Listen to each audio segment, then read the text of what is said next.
Avec vous, Géraldine Vosner et Éric Ciotti qui fait la chasse aux migrants économiques. Le député républicain des Alpes-Maritimes qui dénonce la gestion de la crise des réfugiés. Regardez les nationalités des demandeurs d'asile. Cette année, les Haïtiens, c'est la deuxième nationalité. Est-ce qu'il y a la guerre en Haïti ? Les Haïtiens seraient la deuxième nationalité à demander l'asile en France cette année, c'est ce qu'affirme Éric Ciotti. Mais c'est vrai ou c'est faux, Géraldine ?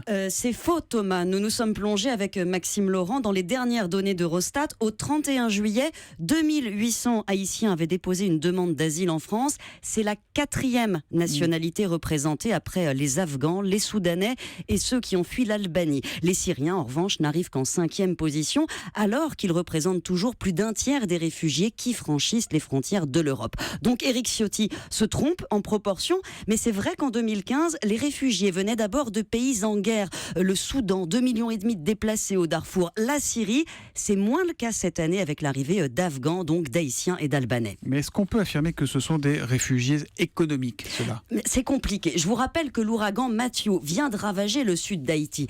600 000 personnes vivent encore sous des tentes. La famine menace. Un flot de réfugiés haïtiens arrive d'ailleurs en ce moment aux États-Unis où les centres sont débordés. Étant donné les liens historiques de la France avec l'île, il n'est pas surprenant que certains cherchent refuge ici. Plus étonnant est le cas des Afghans. Mais là aussi, il y a des explications.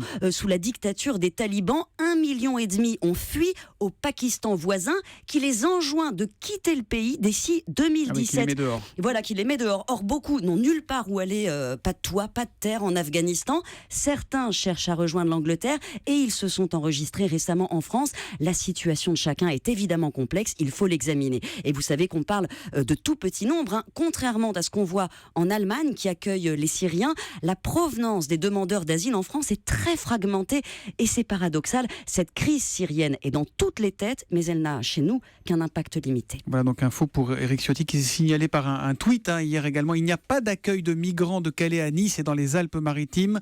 Je m'en réjouis. C'est un tweet qui évidemment va faire parler et alimenter le débat. Merci beaucoup les experts. À demain. Bonne journée. Europe 1, il est 7h23.